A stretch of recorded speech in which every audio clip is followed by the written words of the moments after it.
Welcome back to Meaningful Whispers. Tonight you slip into a cobblestone alleyway where the scent of damp earth and the faint echo of distant footsteps mingle with the soft pulse of your own breathing. It's late, and the air tastes faintly metallic, like the lingering memory of a rainstorm on an ancient roof. You can almost feel the texture of worn leather beneath your fingertips, the kind stitched by hand, creaking with age, whispering stories of forgotten journeys. And here, in this dreamlike corridor of time, you discover a curious truth. In the medieval world, shoes weren't just protection for your feet, they were a moral compass, a sign of how much ambition you dared to display. And yes, your ego might not make it through unscathed. So before we dive in, tap that like button and subscribe to Cyphoria, only if these midnight mind voyages truly speak to you. Let's see how far across the map of consciousness we stretch tonight. Comment where you're listening from and what hour the clock insists it is. Now dim the lights, maybe turn on a fan for that soft background hum, and let's ease into tonight's journey together. You walk deeper into the medieval mind, a place where even the smallest objects, like shoes, could be weapons of vanity or symbols of sin. In the 14th century, particularly in parts of England and France, a curious trend took hold. The poulain, a shoe with a ridiculously long pointed toe. The longer the toe, the higher the status. Nobles flaunted theirs like peacocks flashing feathers, some stretching absurdly far, curled up at the tips like a question mark aimed at heaven. But vanity had a price. Laws soon decreed that the length of your shoe must match your station in life. Imagine standing before a stern town magistrate, your toes measured like a guilty secret. Too long for your rank? Snip. Off they went, trimmed like an overgrown ego. And here's the oddest part. Historians still debate why this law gained such traction. Was it moral panic over pride, or simply a clever way for the crown to signal who belonged where? No one agrees. Some say the church saw the exaggerated footwear as demonic, a physical mockery of God's order. Others think it was just a practical nightmare. Long shoes trip people in tight quarters. Either way, your every step could betray you. Beware of all too much cleverness, Nietzsche once muttered. And you can almost hear him smirking at the absurdity of it all. Shoes of all things became a battlefield for social hierarchy. Breathe in gently now. Feel the air pass through your nose. Cool, soft, unhurried. Let your shoulders drop. Imagine yourself walking through a medieval marketplace, the ground uneven beneath you, each step a negotiation between comfort and conformity. The cobbler's shop smells of leather and oil. He measures your foot with a glance, but then he measures your soul, or rather, your social standing. How highborn are you? How much length can you afford to flaunt? And of course, the poor tried to cheat. Some secretly extended their shoes with stuffed leather tips, hoping to appear richer than they were. It was a small rebellion, easily spotted.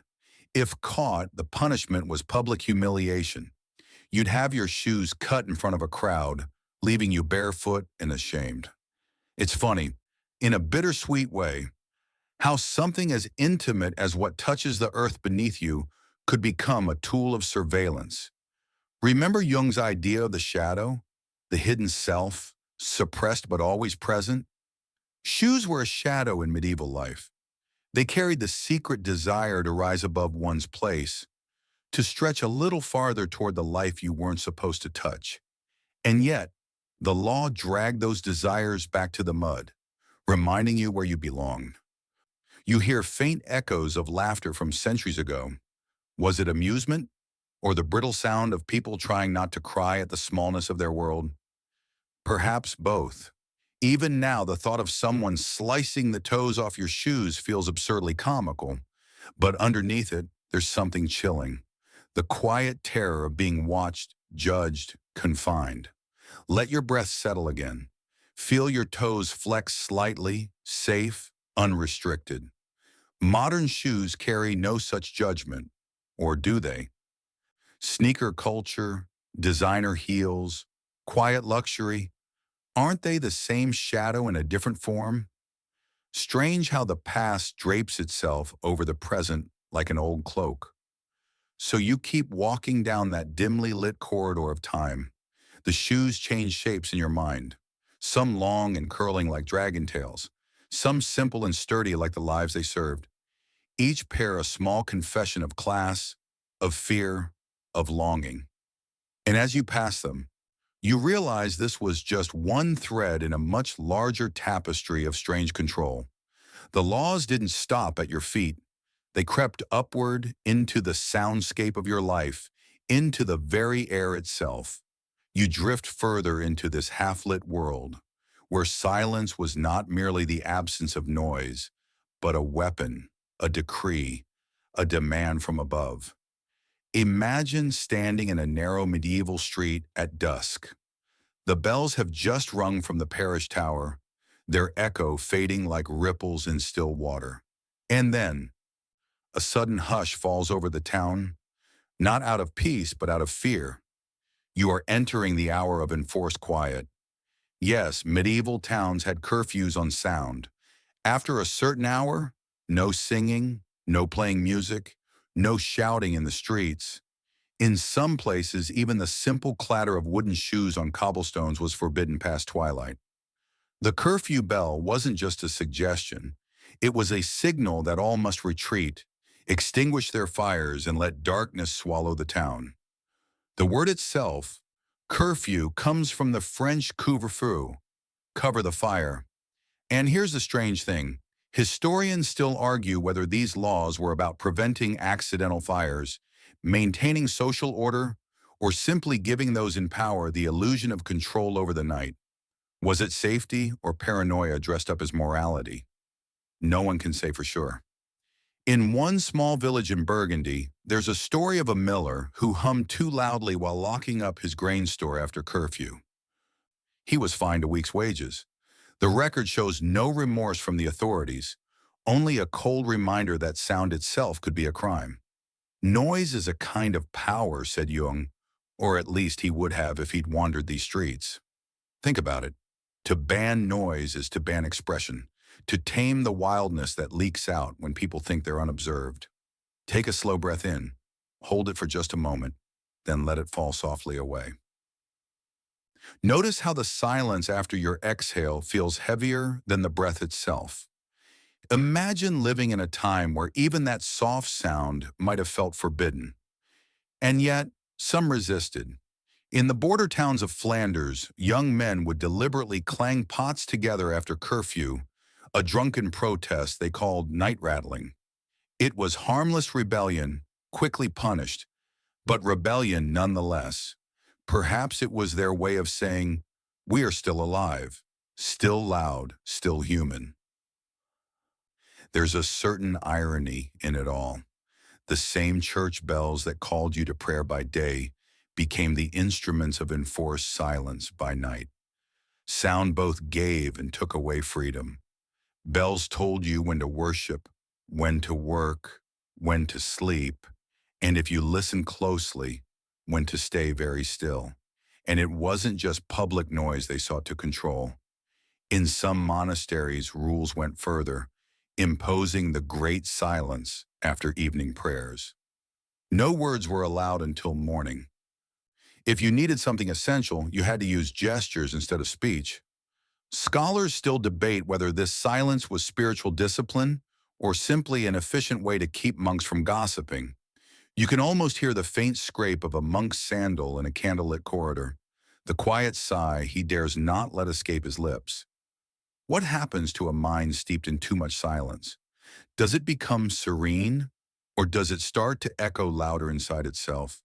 Now let yourself settle. Feel the soft weight of your body on whatever supports you. Notice the small hum of your own inner noise, the pulse in your ears, the whisper of your breath. It's yours and no law can take it. A curious anecdote survives from the city of Ghent. There was once a tailor who claimed he could sew in absolute silence. No snipping scissors, no rattling thread. He said it was the only way to avoid fines. But one night, the sound of his heartbeat startled him so much that he pricked his own finger. He later joked to a neighbor, "Even my blood is too loud for this town." Light humor, yes, but it reveals something deeper. Silence was never truly silent. It was filled with the ghosts of things unsaid, sounds suppressed. A silence enforced is not peace, it's a lid over a simmering pot. And here you are, in the middle of it, feeling the weight of that silence press in on all sides. No shoes clattering, no bells ringing, unless they are summoned by authority. Just the soft, heavy dark. The only thing louder than silence is the thought of what it hides. Remember those long-toed shoes from before?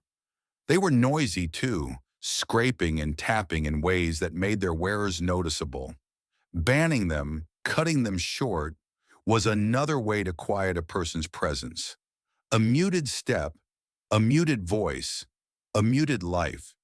You turn a corner in your mind and you feel it coming, the next layer of strangeness waiting to unfold. Because if shoes were measured and sound was forbidden, what about the bells themselves? Could even they, the heartbeat of medieval towns, fall under suspicion? You move deeper now, where bells themselves are no longer just humble tools of timekeeping, but creatures of suspicion, carriers of meaning, and sometimes the source of anxiety. Imagine standing in a medieval square at dawn. A single bell tolls from the church tower, long, drawn out, resonant.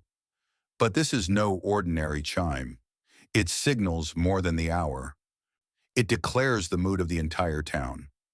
Bells were the voices of the Middle Ages, and they spoke in a language everyone understood. They rang for weddings, for funerals, for festivals, for fires, and for war. A single note could rouse a town to arms or call its people to prayer. Bells were almost sacred, yet strangely enough, there were laws that dictated when and how they could be rung. Take the small German town of Quedlinburg, for example. In the 14th century, a peculiar law forbade bell ringing during storms. The people believed the chimes attracted lightning. Historians still argue whether this was pure superstition or a practical attempt to protect bell towers, which often stood as the highest point in town.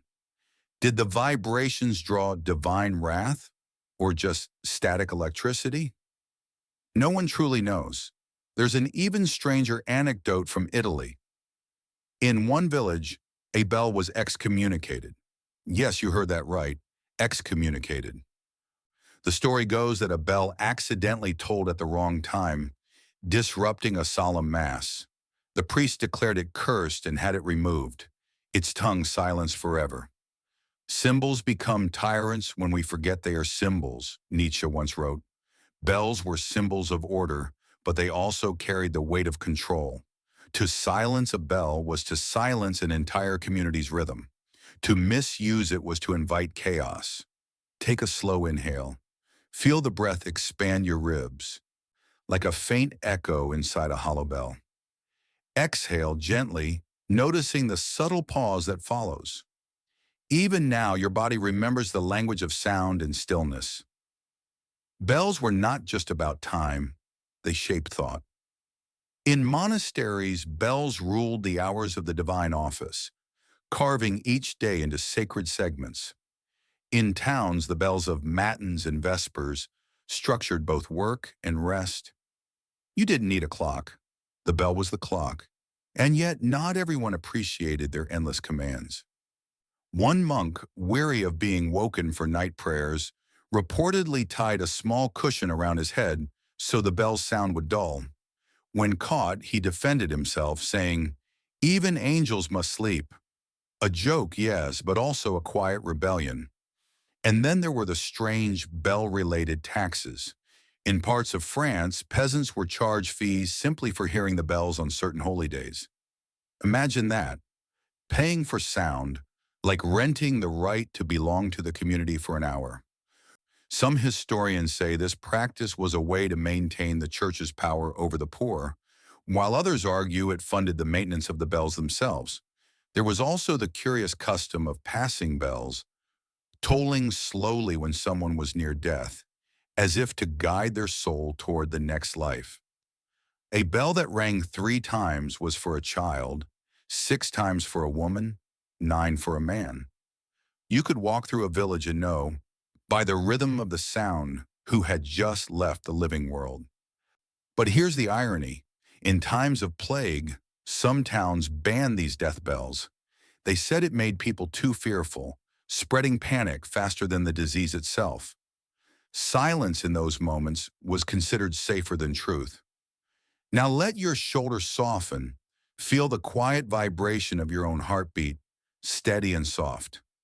Imagine it as the faintest toll of an inner bell, something no law can forbid.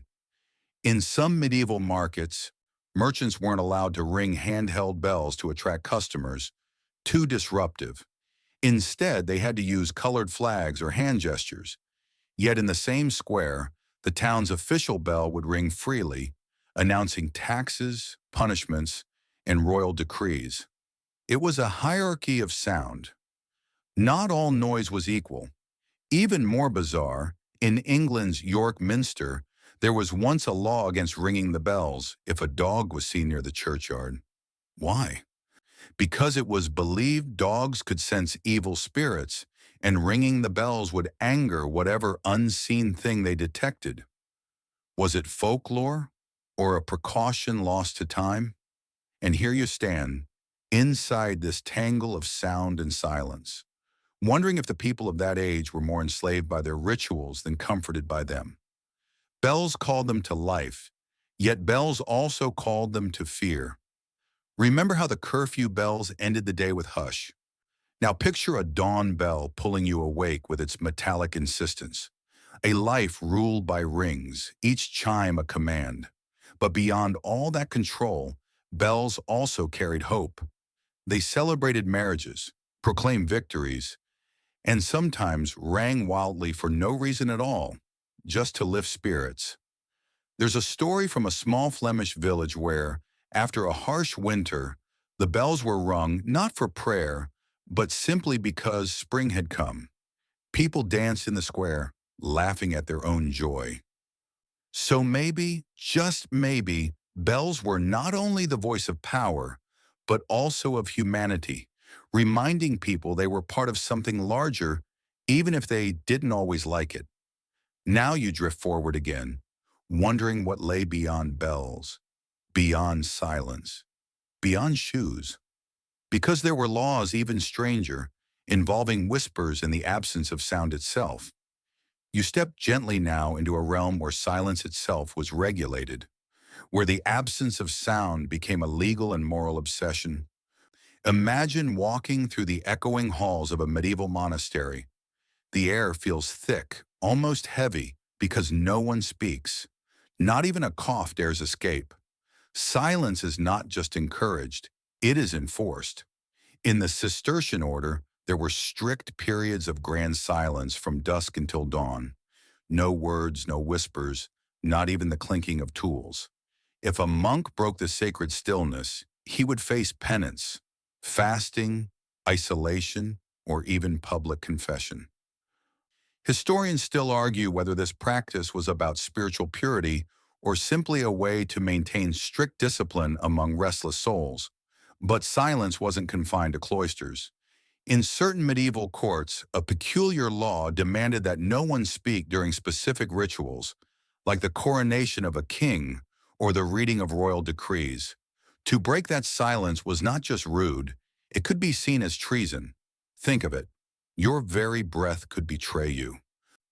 Only in silence can we hear the truth, said Meister Eckhart. But silence in the Middle Ages was rarely gentle. It was structured, policed, and sometimes weaponized. Take a slow breath, feeling the cool air glide into your lungs. Let it rest there for a heartbeat. Then release it slowly, as if you're letting go of a word you never spoke aloud. There was an even stranger law from a small Bavarian town. No one was allowed to sing or whistle in the streets after sunset. Officials claimed it disturbed the sleeping spirits of the ancestors. Was it really about ghosts or just an early noise ordinance disguised as mysticism? No one can say for sure. Then there's the curious case of the silent markets. In some regions of France during Lent, vendors could not call out to advertise their goods. They could only gesture. Imagine the scene. Fishmongers flapping their arms like birds to sell eels, bakers pointing dramatically at loaves of bread, all in a pantomime of commerce. Silence turned business into theater, and yet silence was not always peaceful. In moments of political tension, rulers imposed what they called edicts of quietude, forbidding any public gatherings or speeches.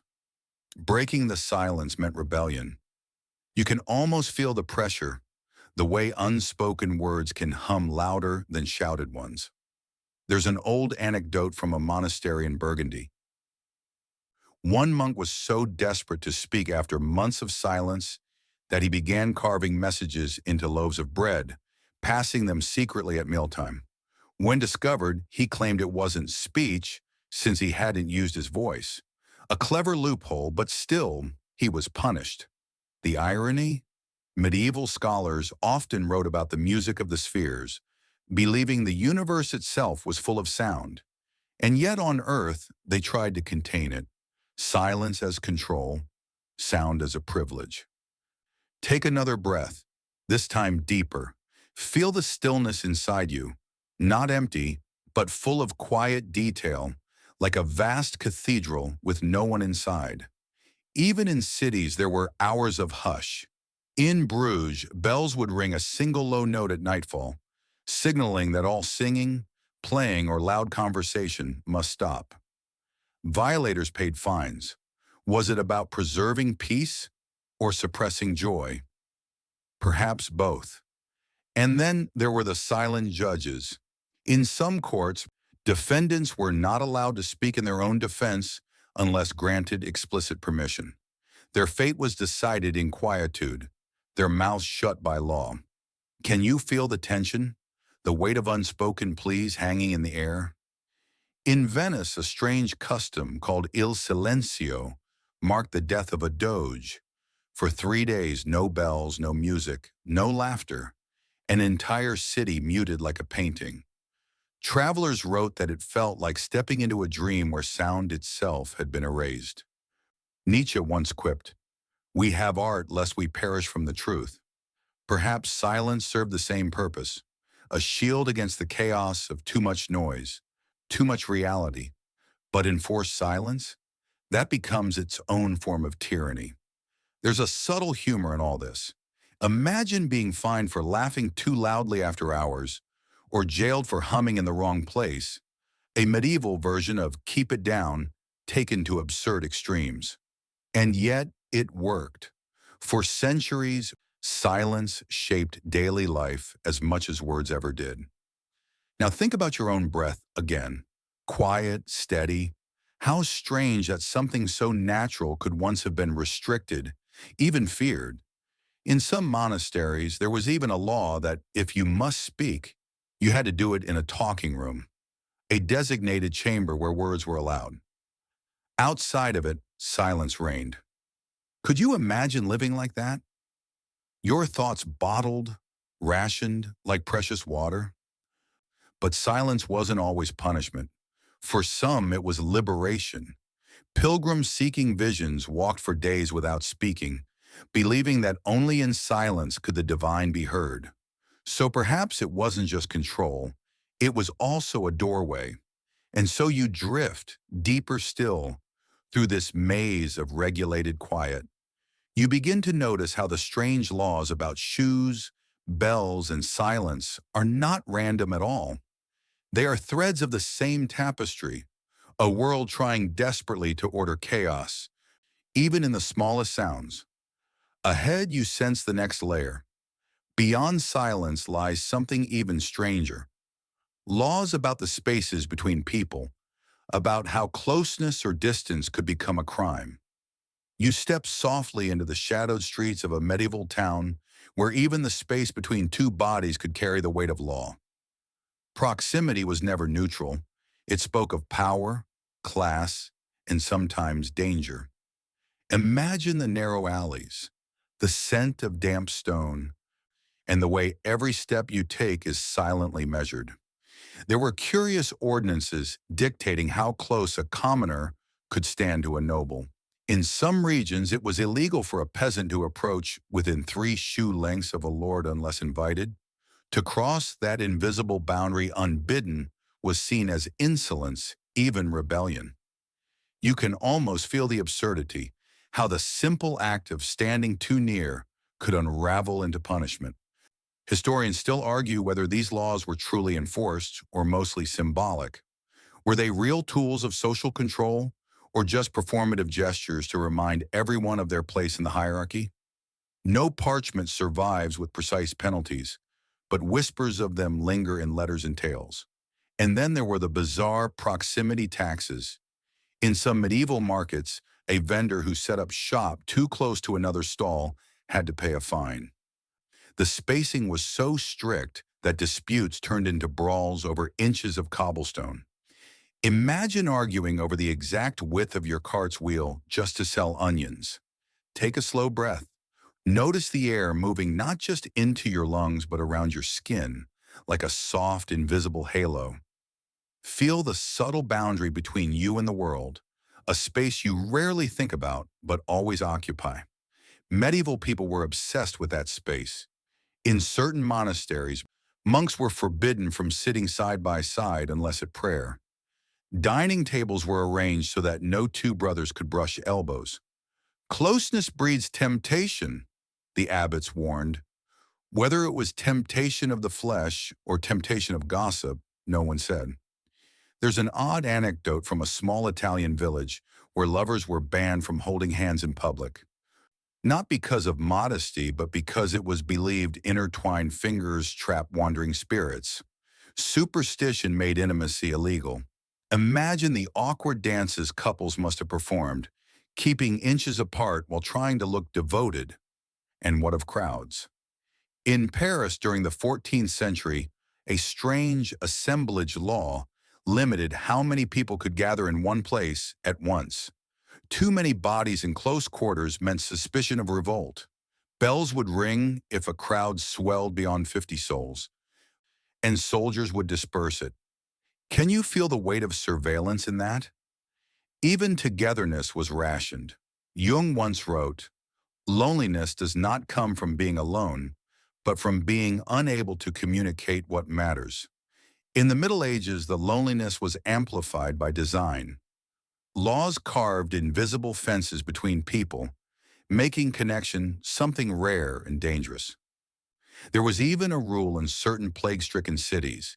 Citizens had to keep the length of a full broomstick between themselves at all times. Break the rule, and you risked not just a fine, but suspicion of carrying disease. Does it feel familiar in a way? Like echoes of more recent times when distance was once again measured for survival? Let yourself breathe deeply again, feeling the rise and fall of your chest and the small, sacred bubble of space around you. Perhaps the most surreal example comes from a Bavarian town where bakers were forbidden to serve customers standing too close to the oven. It wasn't about safety. It was believed the heat of the hearth could melt the barrier of propriety if strangers brushed past one another. So the town built little wooden markers on the floor, forcing people to step back, like a medieval social distancing ritual. And yet there were paradoxes. In churches, during certain holy festivals, those same rigid boundaries were deliberately broken. Nobles and peasants were made to kneel side by side. It was called the rite of equal ashes, a brief moment when everyone was the same in the eyes of God. But only for an hour. After that, the invisible walls went back up. There's a faint humor here, too. Can you picture a guard pacing a feast hall, measuring the gaps between guests with a rope?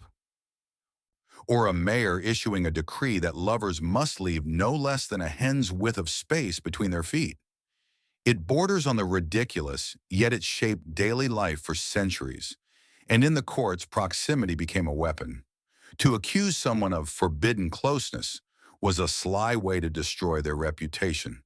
It didn't even require proof, just a suggestion that someone stood too near the wrong person. Entire scandals bloom from nothing more than a glance exchanged in a hallway. Take another soft breath, feeling your shoulders loosen. Let the air around you feel wider, more generous.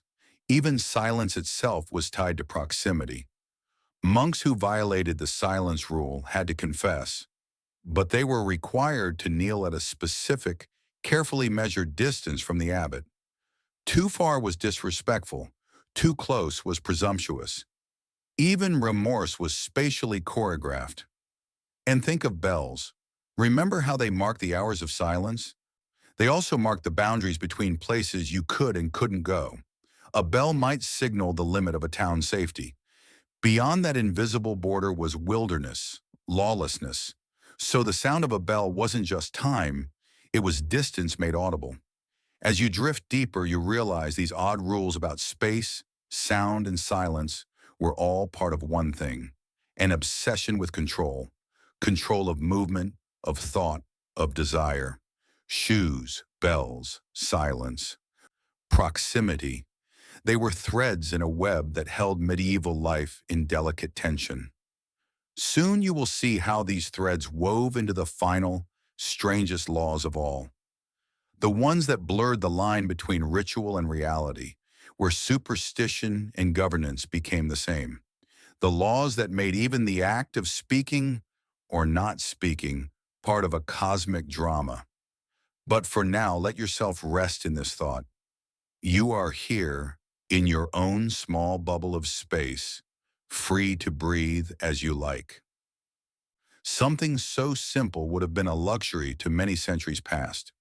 You drift further into the twilight of medieval order, where silence itself was not just a virtue, but a legal requirement. In some towns, it was forbidden to speak during certain hours, usually after the evening bell. The rationale varied. Some claimed it was for spiritual reflection. Others insisted it was to prevent conspiracies from fermenting under the cloak of night. But either way, your own voice could betray you. Picture it. The streets hushed, the windows shuttered. A whisper too loud could lead to punishment. There were even night silence wardens, patrolling alleys to catch anyone who dared break the sanctioned quiet. It wasn't just noise control. It was psychological control. Speech was power, and power was dangerous. Psychologists still debate whether prolonged silence creates serenity or unease. Does it heal the mind or stir hidden fears? The monks who embraced strict vows of silence reported visions, strange awakenings, even a kind of madness. In silence you meet yourself, Jung hinted, but you may not like who you find. Take a soft, slow inhale. Notice the faint hum of the room around you. The quiet is never truly empty. It's full of tiny sounds you rarely notice. Let them soothe you, like distant echoes of bells you can't quite locate. In medieval monasteries, silence was codified. Certain orders allowed only a handful of words per day, sometimes delivered through hand signals instead of speech. But even beyond monastic walls, silence was weaponized.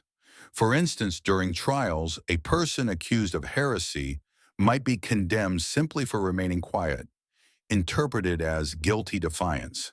Speak, and you risked saying the wrong thing. Stay silent, and the silence itself condemned you.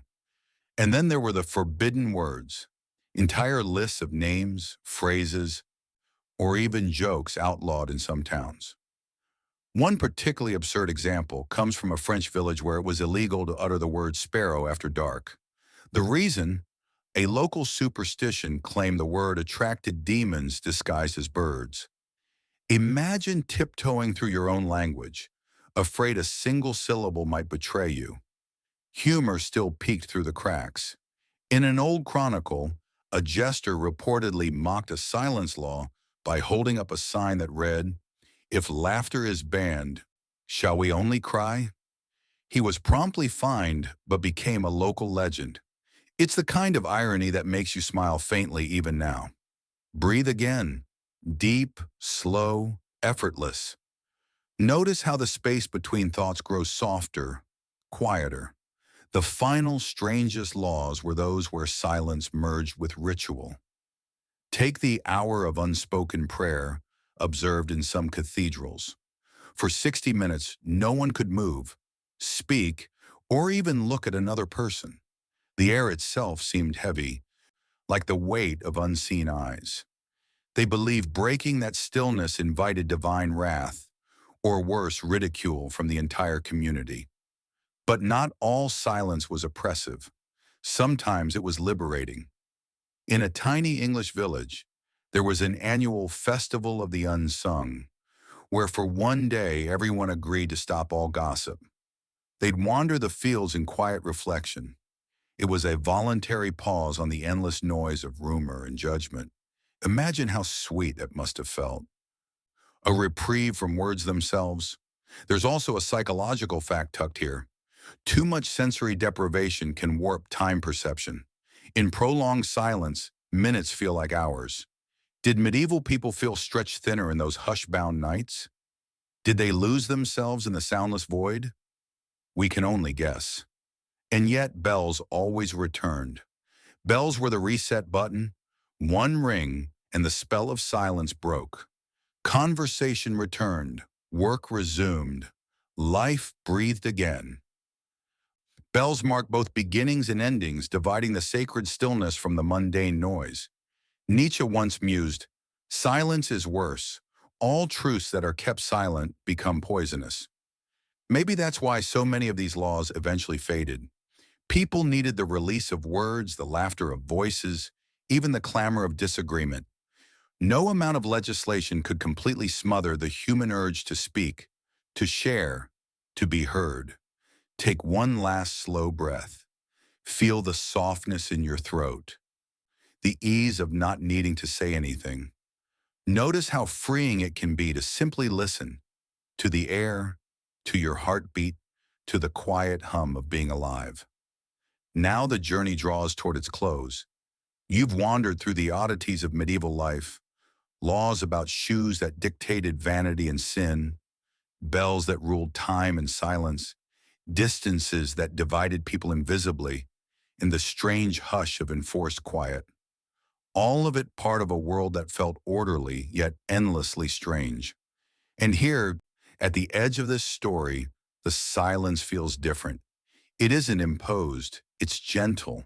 Yours to keep. No warden will scold you. No bell will command you.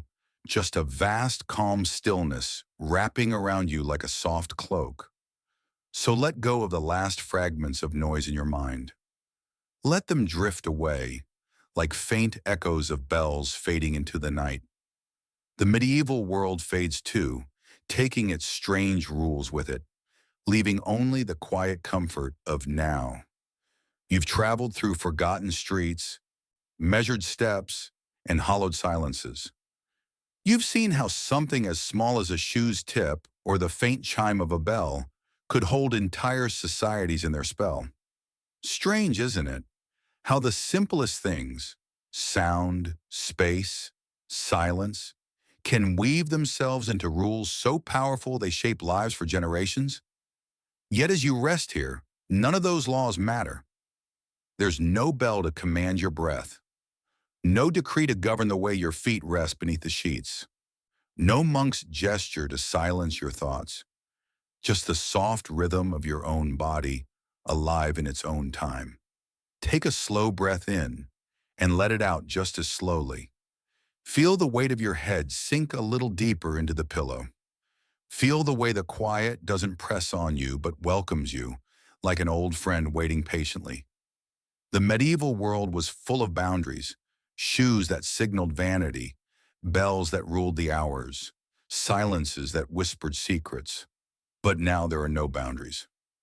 Just a vast, open stillness where you are free to drift. Maybe you'll dream of cobblestone streets or distant cathedrals. Maybe you won't dream at all. Either way, you are safe here in this gentle pause. The story has folded itself away like an old manuscript returned to its shelf. So close your eyes a little more, let your breath find its slow, natural rhythm, and sink into the restful quiet you deserve.